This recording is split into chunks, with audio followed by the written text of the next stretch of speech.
घरी येणाऱ्या पाहुण्यांसाठी किंवा मुलांच्या छोट्या मोठ्या बर्थडे पार्टीसाठी मस्त प्लॅटर रेसिपी आज मी बनवणार आहे। खाल्ल्यानंतर ना कोणी बोलणारच नाही की तुम्ही घरी बनवली म्हणून। इतकी टेस्टी मस्त कुरकुरीत अशी रेसिपी बनते। 4 बटाटे उकडवून त्याला मस्त ग्रेट करून घेतले।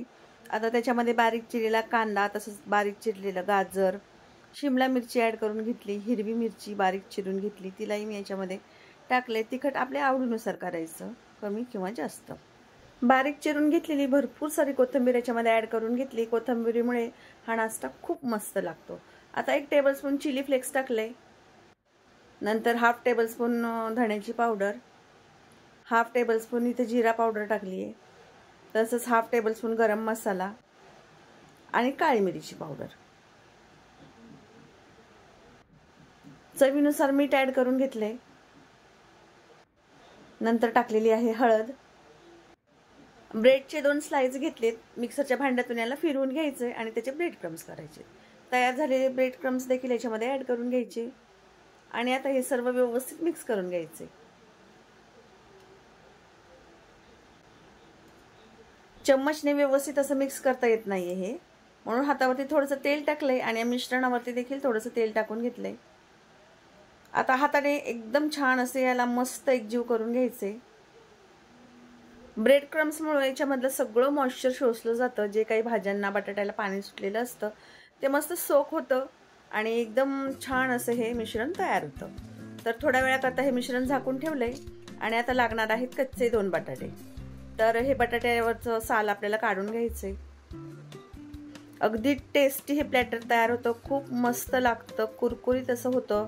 खाल्ल्यानंतर कोणाला कळणार देखील नाही की आपण हे घरी बनवले म्हणून। सगळ्यांनाच वाटेल की आपण हे बाहेरून मागवलंय, इतकं टेस्टी हे प्लॅटर लागतं। तर बटाटा किसून झाल्याच्या नंतर त्याला 1 ते 2 वेळेस मस्त धुवायचं। त्याच्यातला जो काही स्टार्च आहे तो सगळा निघला पाहिजे, म्हणजे बटाट्याचा एक किस वेगळा झाला पाहिजे। इथपर्यंत आपल्याला हा बटाटा धुवून घ्यायचा। 1 ते 2 पाण्याने धुतला की यातला सगळा स्टार्च निघून जातो। 2 वेळेस मी हा बटाट्याचा किस धुवून घेतलाय आणि एका सुक्या कपड्यावरती त्याला टाकून देते, म्हणजे त्यातलं पाणी सगळं सोक होऊन जाईल आणि कोरडा असा हा किस तयार होईल। आता हा बटाट्याचा किस कोरडा होतोय तोपर्यंत आपण एक स्लरी तयार करून घेऊया। तर 2 टेबलस्पून इथं मी मैद्याचं पीठ घेतलंय आणि 2 टेबलस्पून कॉर्नफ्लॉवर घेतलाय। थोडं थोडं पाणी ॲड करत एक स्लरी तयार करून घ्यायची। पिठाची एकही गुठळी याच्यामध्ये राहिली नाही पाहिजे, या पद्धतीने बघा स्लरी तयार करायची। बटाट्याचा किस पण चांगला सुकलाय, त्यातलं सगळं पाणी ॲब्झॉर्ब झालंय आणि आता याच्यामध्ये आपल्याला थोडं थोडं कॉर्नफ्लॉवर घालायचे, म्हणजे तो प्रत्येक जो बटाट्याचा किस आहे तो वेगळा होईल। तर एक 2 ते 3 टेबलस्पून याच्यामध्ये कॉर्नफ्लॉवर घातलंय मी, जसं लागेल तसं, आणि व्यवस्थित असं मिक्स करून घेतलंय। तर प्रत्येक एक बटाट्याचा किस आहे तो वेगळा दिसतोय। मिश्रण पण मस्त सेट झालंय। आपल्या आवडीनुसार आपण याला आकार द्यायचा। तर तुम्हाला राऊंड शेपमध्ये करायचं असेल तर राऊंड शेपचं करायचं। इथं मी सिलेंडर शेपमध्ये हा नाश्ता बनवते। तर या पद्धतीने हातावरती थोडंसं मिश्रण घेऊन सिलेंडर शेप दिलाय मी याला। कॉर्नफ्लॉवरच्या स्लरीमध्ये याला डिप करायचं, व्यवस्थित अशी स्लरी लागली पाहिजे। याच्यातून सगळी स्लरी निथळवून घ्यायची, म्हणजे आपला बटाट्याचा किस ओला होणार नाही। आता याच्यावरती व्यवस्थित असा हा किस लावायचा आहे।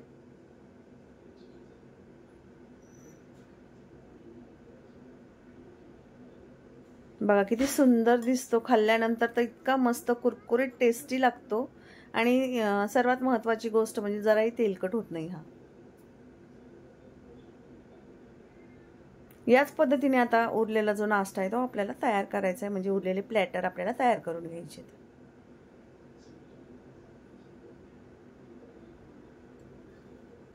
थोडंसं मिश्रण घ्यायचं, राऊंड शेप करायचा, कॉर्नफ्लॉवरच्या स्लरीमध्ये याला डिप करायचं। स्लरी जी आहे ती सगळी निथळवून घ्यायची आणि नंतरच याला बटाट्याच्या किसमध्ये ॲड करायचं। थोडीशी जरी स्लरी या बटाट्याच्या किसमध्ये पडली ना तर बटाट्याचा किस ओला होईल, नंतर तो चिकटणार नाही व्यवस्थित असा या प्लॅटरला। त्याकरता आपल्याला सगळी स्लरी निथळवूनच हा नाश्ता तयार करायचा आहे।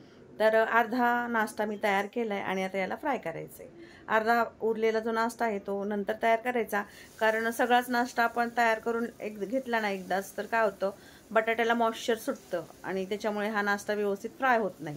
त्याकरता एक 5-6 पीस तयार झाले ना की लगेच तळून घ्यायचे आणि बाकीचे उरलेले पुन्हा तयार करायचे आणि पुन्हा फ्राय करून घ्यायचे. आता इथं बघा कडकडीत असं तेल गरम झालंय आणि या कडकडीत तेलामध्येच आपल्याला हे प्लॅटर सोडून फ्राय करून घ्यायचे. खालची बाजू मस्त गोल्डन कलर होईपर्यंत फ्राय करून घ्यायची आणि नंतरच पलटवून दुसरी बाजू फ्राय करायची. पलटवताना देखील अगदी अलगद हाताने याला पलटवायचं, नाही तर सगळा बटाट्याचा किस मोडला जाईल.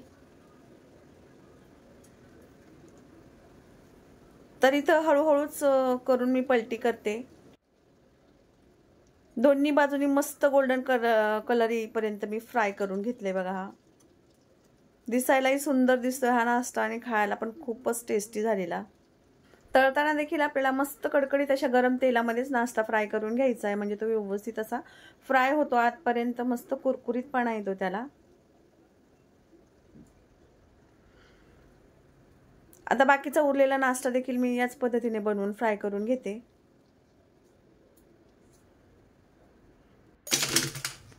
प्लेटमध्ये टाकल्याबरोबर मस्त कुरकुरीत असा आवाज येतोय बघा. तर कुरकुरीतपणा तर भरपूर आलाय त्याला, तसंच टेस्टी देखील तो तितकाच झालेला. अतिशय मस्त प्लॅटर रेसिपी आहे. छोट्या मोठ्या पार्टीसाठी बाहेरून काही मागवण्यापेक्षा असंच या पद्धतीने आपण घरी तयार करायचं हे प्लॅटर आणि मस्त एन्जॉय करायचा. बघा कुरकुरीतपणा तर अतिशय सुंदर आलेला आहे. याला तोडून पण बघूया आपण एक पीस.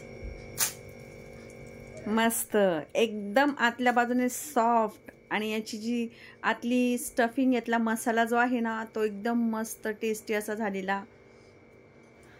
टोमॅटोच्या सॉस किंवा कोथिंबीरची चटणी बरोबर आपण यांना खाऊ शकतो. आणि नसेल टोमॅटोची चटणी, कोथिंबीरची चटणी, नुसता खाल्ला तरी पण खूपच भारी. नक्की ट्राय करा. व्हिडिओ आवडला असेल लाईक, शेअर, सबस्क्राईब करायला विसरू नका.